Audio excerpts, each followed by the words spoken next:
My dear friends, welcome back to the Beyond the Horizon, part 4.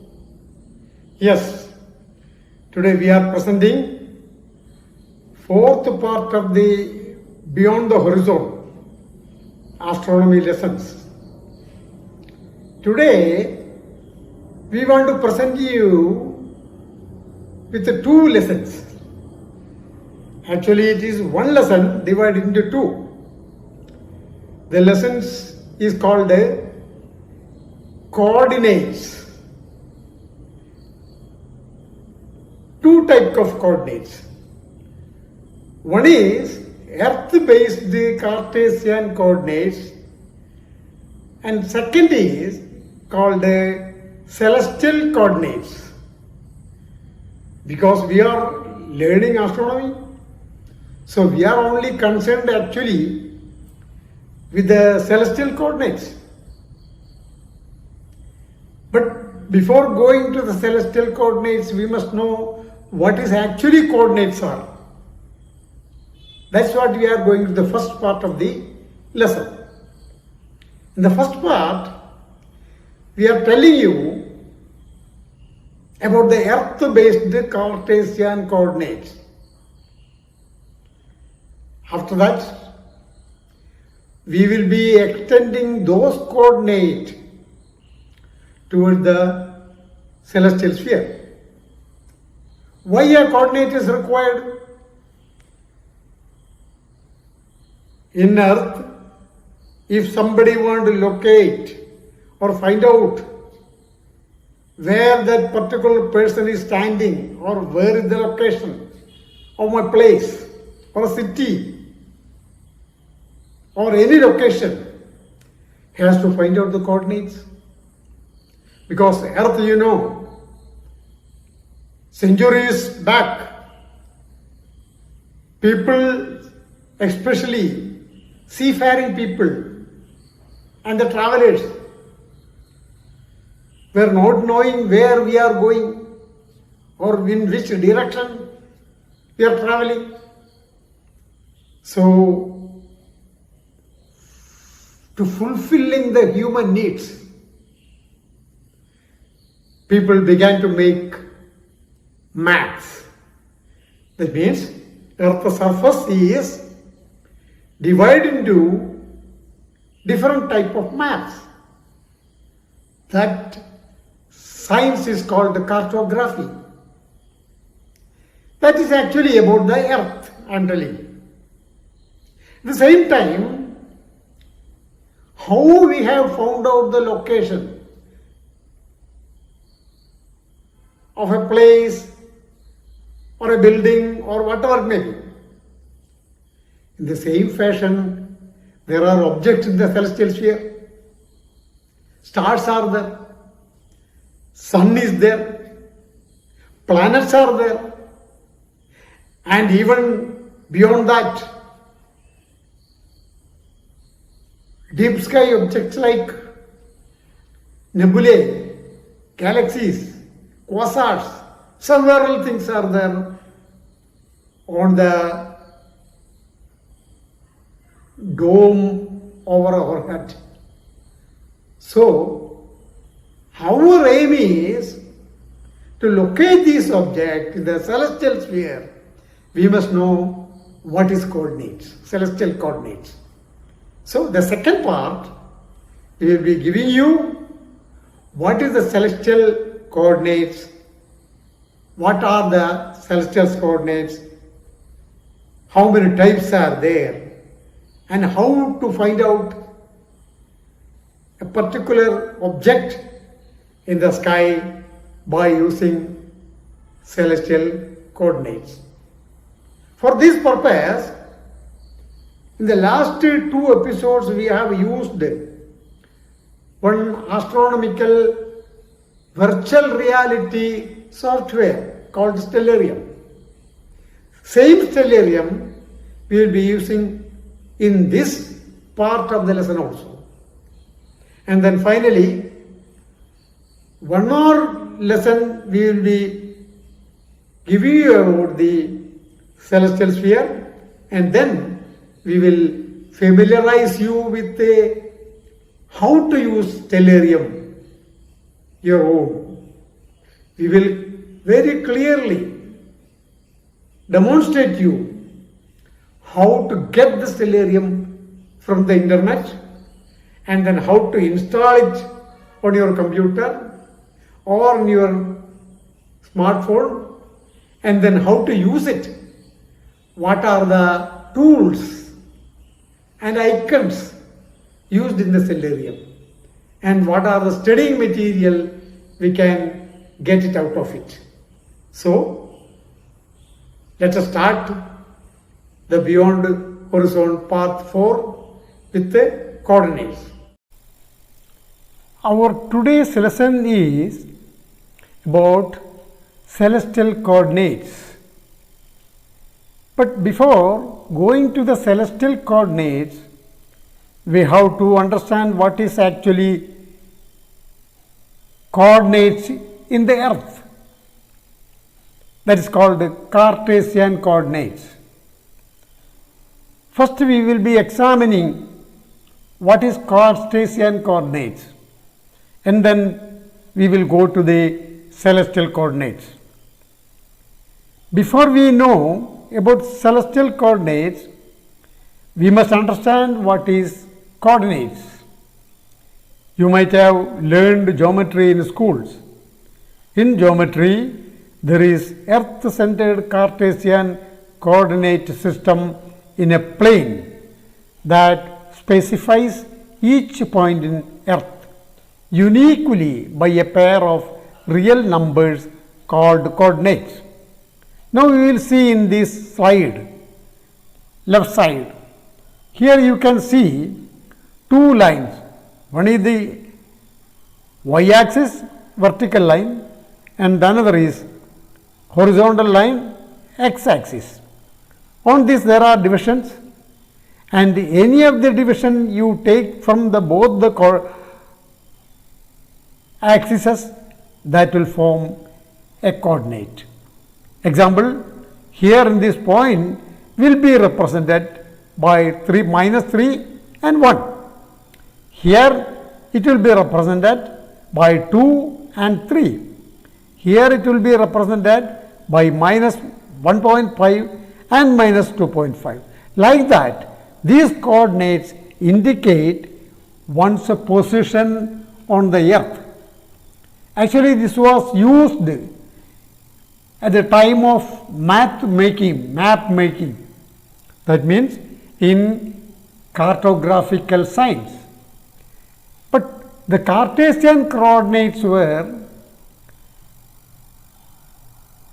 invented during 17th century by a French scientist called René Descartes. He was a famous mathematician during those periods. This found revolutionized the mathematics. Coordinates help to express problems in geometry in terms of algebra and calculus. In the picture at the left side, the earth Cartesian 4-figure coordinates used to find any location or point on the earth. Here, as we told, maps was prepared during 2-3 centuries ago because it was a need of the people, those who are going to the sea or travelers in the land, to finding out one position. They prepared the maps. Those are called the Cartesian science or cartographical science. For this purpose only, actually the Cartesian coordinates were invented. For our convenience, we consider Earth as a perfect circle having 360 degrees. But actually the Earth shape is geodesic. That means both the polar regions, north and south, are little bit flat. That means here you can see the north polar region Here it is south polar region. Both these polar regions are little bit flat. Here also. At the same time, at the equator, its diameter is more. At the equator, diameter is little bit more, both sides. There is a slight bulge because its excess diameter at the equator. In Cartesian system, equator is at 0 degree and the poles are 90 degree each. The earth is actually, for our purpose, divided into two hemispheres. The dividing line is called the equator. This is the dividing line. Above the dividing line equator, this portion is called the northern hemisphere, and down below this portion is called southern hemisphere.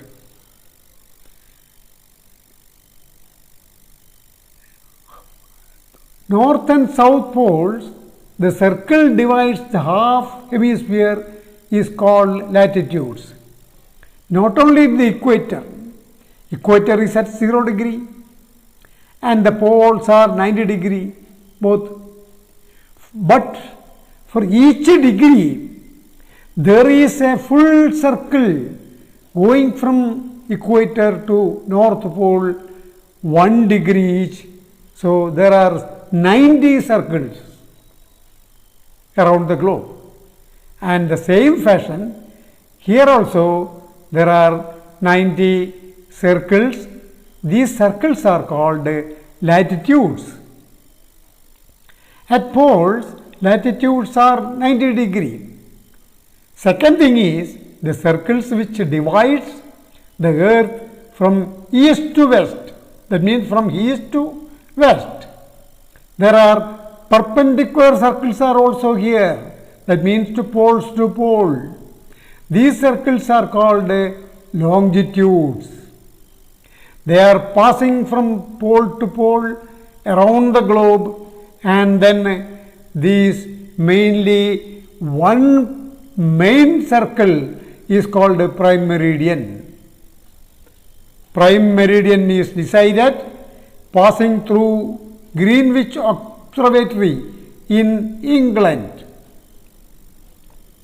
Longitude also called 360 number, starting from prime meridian and 180 to west and 180 to east.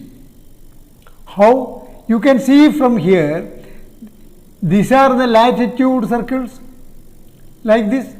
These are the longitude circles. These longitude circles are crossing perpendicularly the equator. So it starts from the prime meridian shown here. This is the prime meridian passing through England, Greenwich Observatory.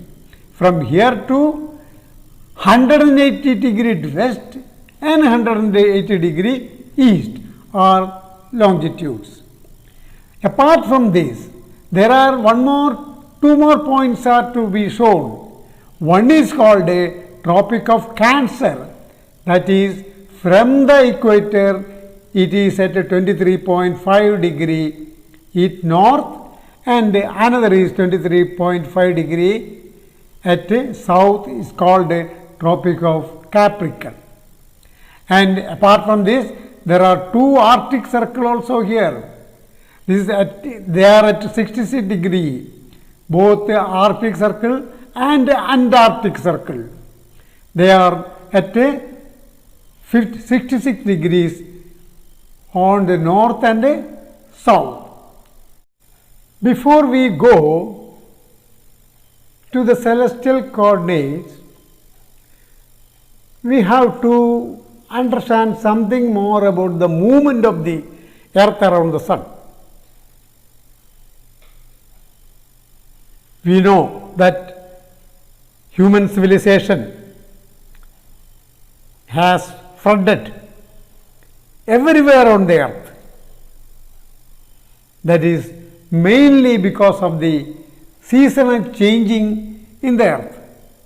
How this seasonal changing occurring in the earth, that is what we are going to see. Here you can see the earth. It is the actual vertical axis of the earth. But in the side in violet color there is another axis given here. Actually that axis is tilted near about 23.5 degree toward this. And while rotating the earth with its moon, it is revolving around the sun, keeping this tilt or maintaining this tilt throughout the circle within 365.25 days. Because of this tilt, seasonal changes are occurring. Here you can see at this position the earth will be in the northern hemisphere in winter. At the same time in the southern hemisphere it is summer. And when earth reaches here, the northern hemisphere will be spring and southern hemisphere will be autumn. Here it will be summer and the bottom will be winter. Here it will be autumn and the spring will be at the bottom. Like that, continuously, while revolving around the sun, earth changes its seasons, 4 seasons. That's why weather condition changes continuously. We get monsoons in some places. We get severe winter in the Arctic and Antarctic places.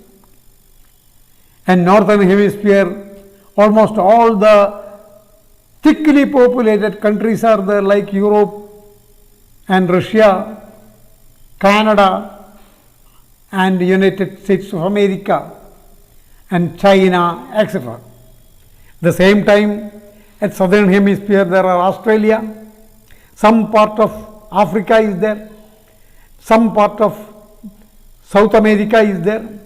These places continuously, due to changing of seasonal rotation, actually the population around the globe has spread continuously everywhere. Otherwise, this population or civilization could have been spread in particular place on the earth only. Now we will start to learn celestial coordinate system. Here in this slide, left side, there is a big circle. This is the big circle. This circle is called celestial circle. And we have our convenience placed our earth at the center of the celestial sphere. And our earth's axis, rotational axis is in the red line. It's called Earth's rotational axis. But earlier I told you our rotational axis of the earth is actually 23.5 degree tilted with the celestial globe. That's why earth equator has a tilt with the celestial equator. Here you can see both the circle. This is earth's equator and the other is celestial equator. The blue line or blue circle can be named as celestial equator and the red circle is called earth's equator, or otherwise it is another name is given to that, is called ecliptic. So these two circles are crossing each other, or in another way you can say it is intersecting each other. Is intersecting, one point is here and the other point is here. This first point is called as vernal equinox and the second point is called autumnal equinox.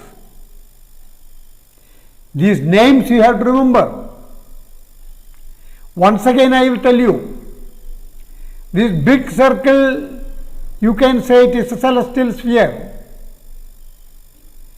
and this circle we have put the earth at the center for our convenience, and our earth's rotational axis is this red line. There is another axis that is called a celestial north pole axis, blue line. And while rotating in the celestial sphere, because of this difference of north and that means Earth's axis and the celestial axis, there is a tilt of 23.5 degree that we have already learned in the previous slide. This 23.5 degree tilt made the Earth's equator and the celestial equator cross at 2 points. Those points are called one point here it is shown, that is called vernal equinox, and the other point is called autumnal equinox. Here you can see vernal equinox. The other point is called autumnal equinox. These important points you have to remember, because while sky watching is being done, at that time these fundamental things are to be in mind. Having known this point only, you can understand the celestial phenomena. Here is yellow lines are there, one round yellow line and one axis. This at present you don't consider, because it is actually related to galaxies, our galactic pole. You know, our solar system,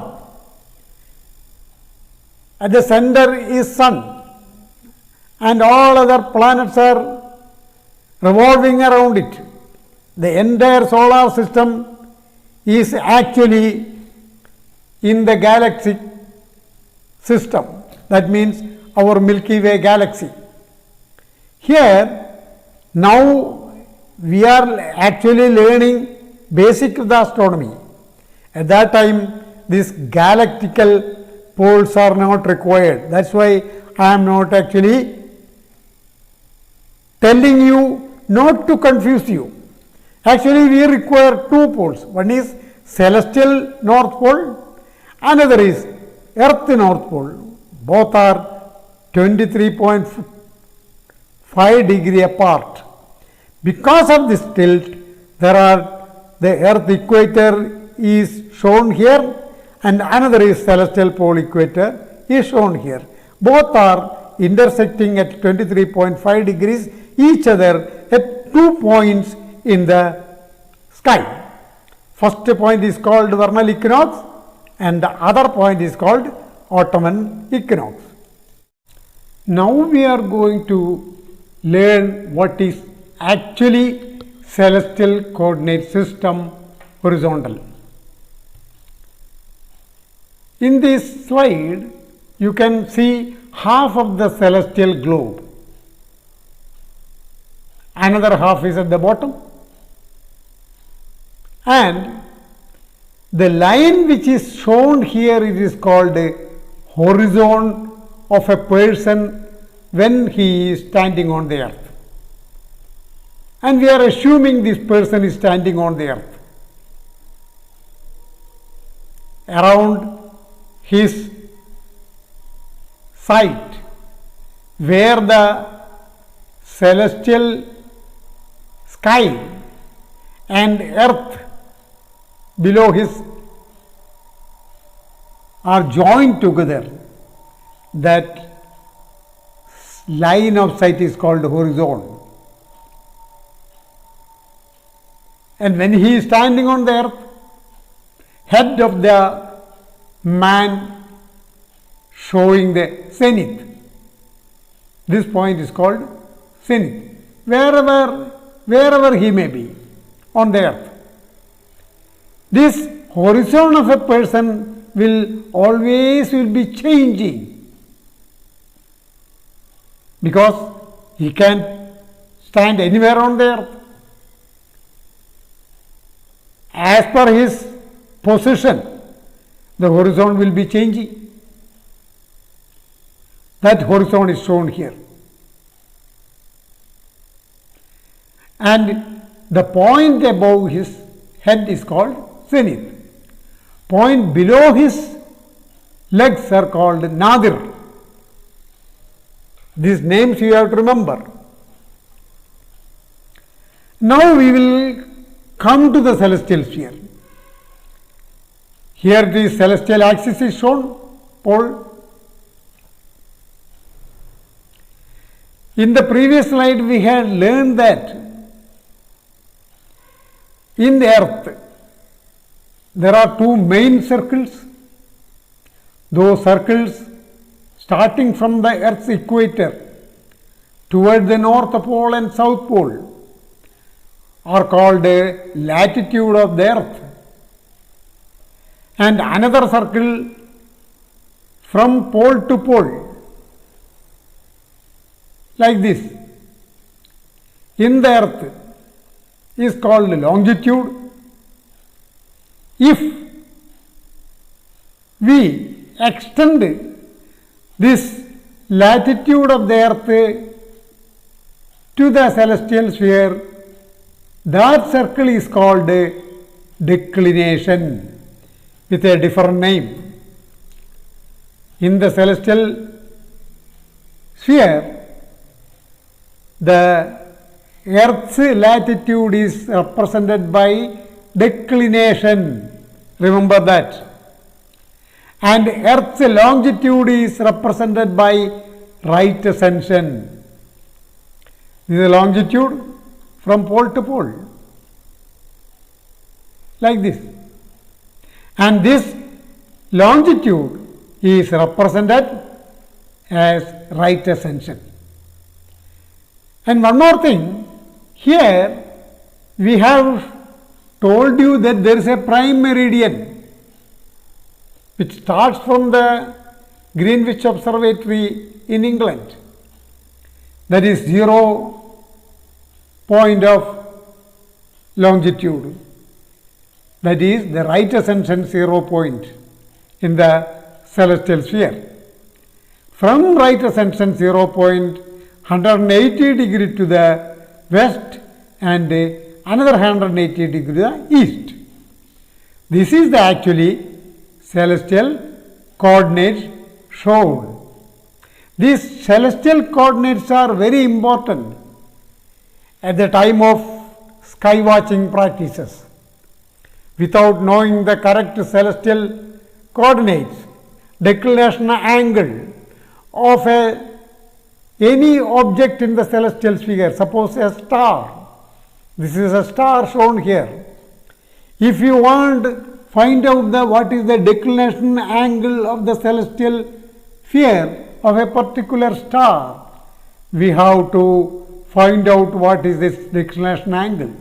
That means this star, how much angle is making with the center of the earth and this right ascension point is called declination angle. This angle is called a declination angle. At the same time, right ascension is counted from the 0 point to the west or to the right, east. So, the star's right ascension will be this much on the longitude or right ascension on the celestial sphere. At the same time, once again I am telling you, the declination angle of a particular star, any star or a planet or any particular item in the celestial globe, you can count out. How? From the big circle that is called a declination circle. What is the angle that makes? The star makes an angle with the center of the earth, and on this point to the latitude or the declination circle of celestial sphere. That angle is called a declination angle, and this much of angle, that means this much of angle is called the right ascension angle.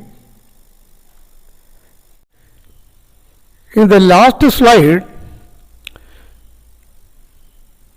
we have been learning about the celestial coordinates.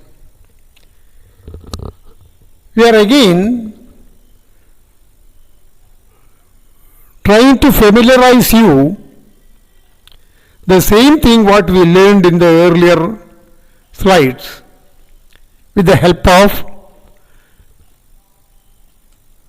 the virtual planetarium software that is called Stellarium. It's a very wonderful software, very much realistic. That's what I am using it. So now here we will see the coordinates, each and everything. It is the eastern side of the celestial sphere. Half above the earth is celestial globe, and below is earth.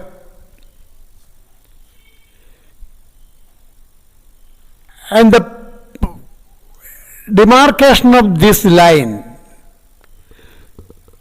where sky is meeting with the earth, is called horizon.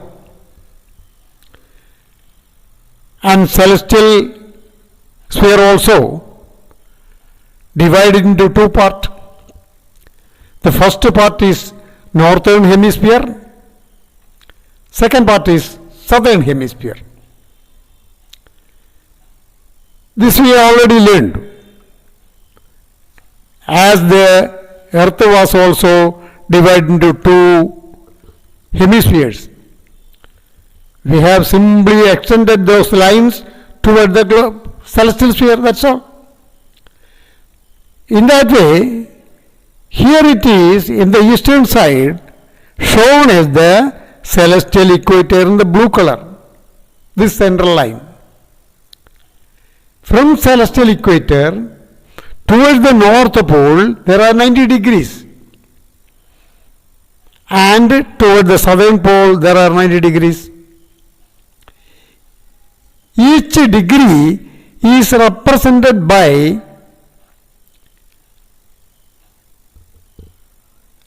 latitudes in the earth, but is named as declination circle in the celestial sphere.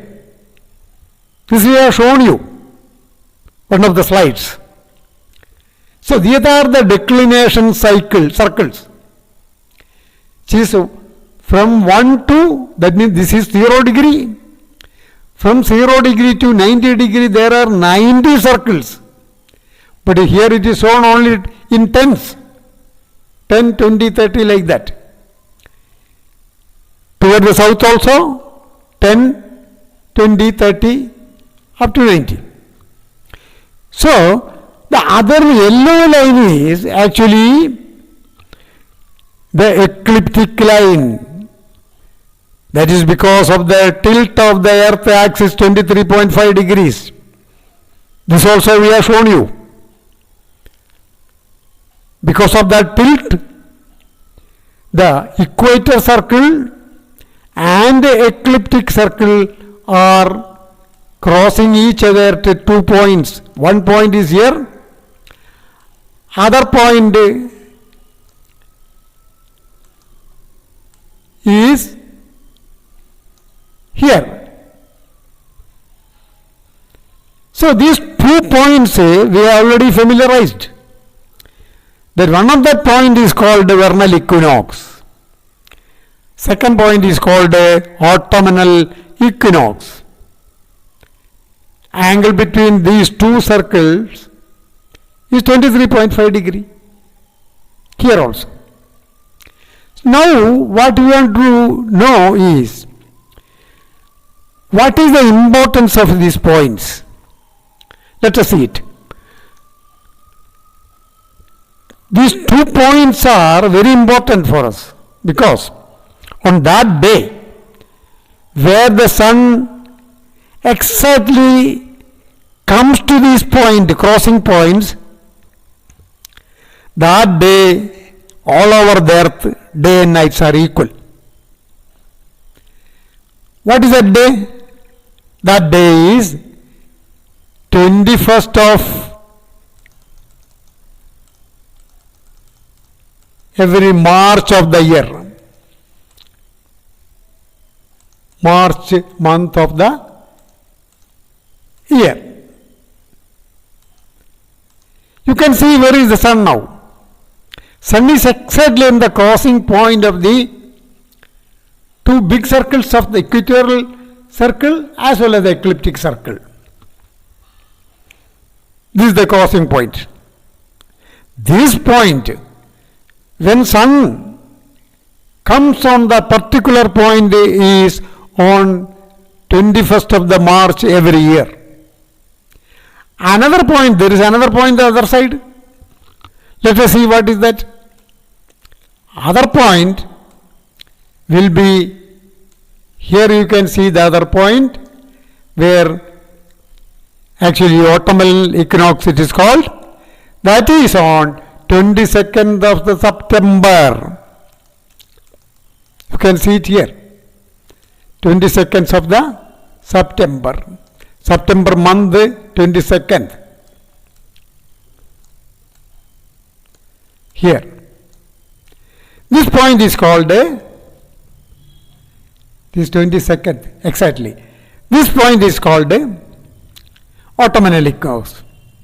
So, sun has an oscillating movement in between 2 big circles. One of the big circle is actually 23.5 degree north as well as 23.5 degree south. This 23.5 degrees south is called winter solstice. This point. Here there is a point. This point is called winter solstice. You see from here, this is equator, a celestial equator. From celestial equator, you count it, it is 10 degree, another 10 degree. And from here to here it is 3.5 degree. That means total 23.5 degree when sun goes. That date is called a winter solstice, if it is in the southern hemisphere. At the same time, at northern hemisphere, you can see the sun is northern hemisphere exactly from the equator 20 degree, 10, 20, 23.2 degree. This point is called a summer solstice. Those 2 solstices are there. One is summer solstice and another is winter solstice. Summer solstice falls on June 22nd. That means, if you want, you can see it from here. Let us see, we will change the date here. June 22nd, that means from September we will change the date to June. So that where the sun you can see in the summer solstice, see the northern hemisphere. This is northern hemisphere. This is actually celestial equator. From here 10 degree, and then here in the June 22nd, date you see, 22nd of the June, sun comes here. And beyond that sun never goes.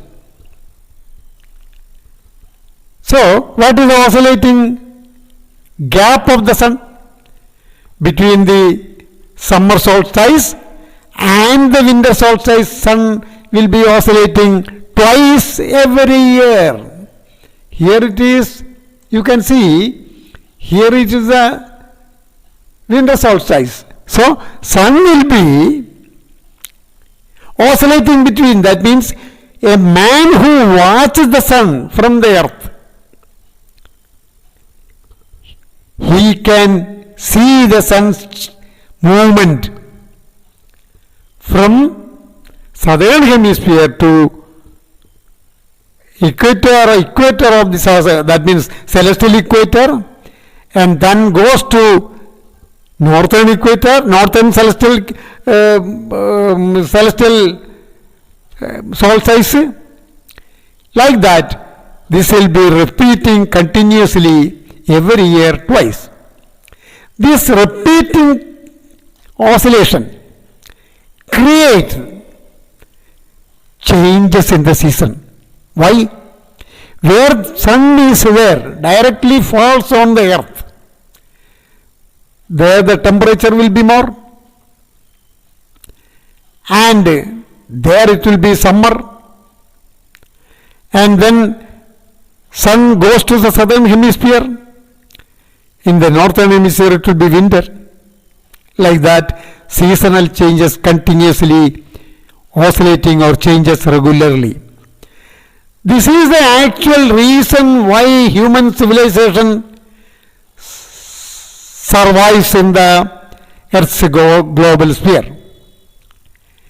Now, these are the important points you have to note.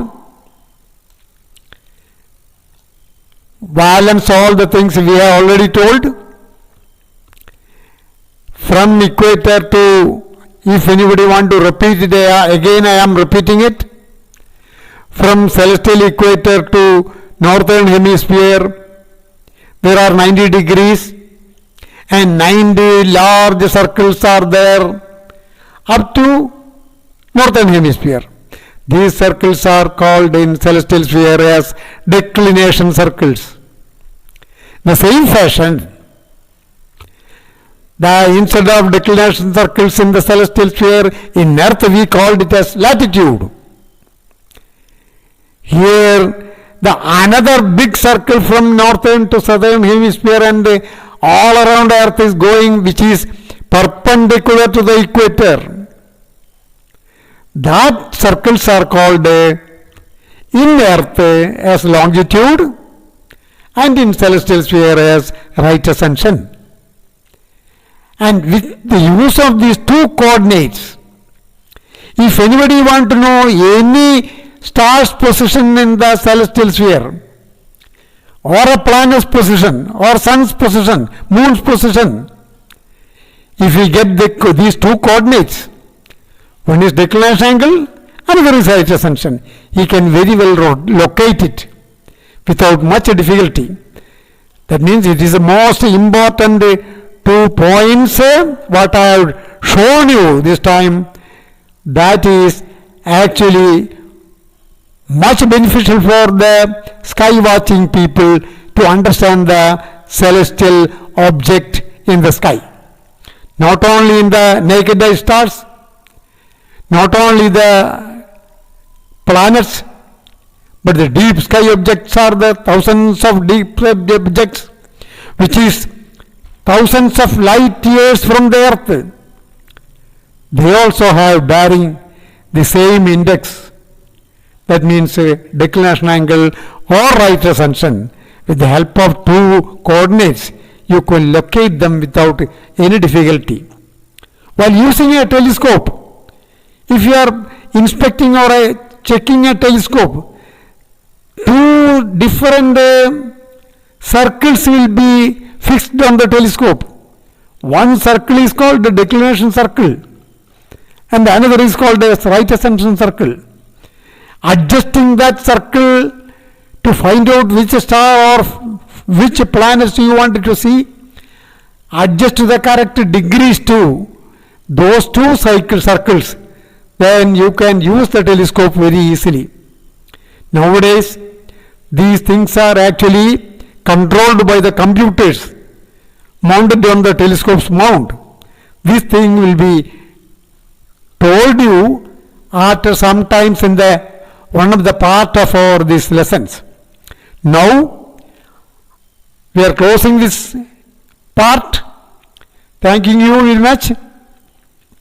You try to understand this lesson. Ask any questions are there, put it in the comment box.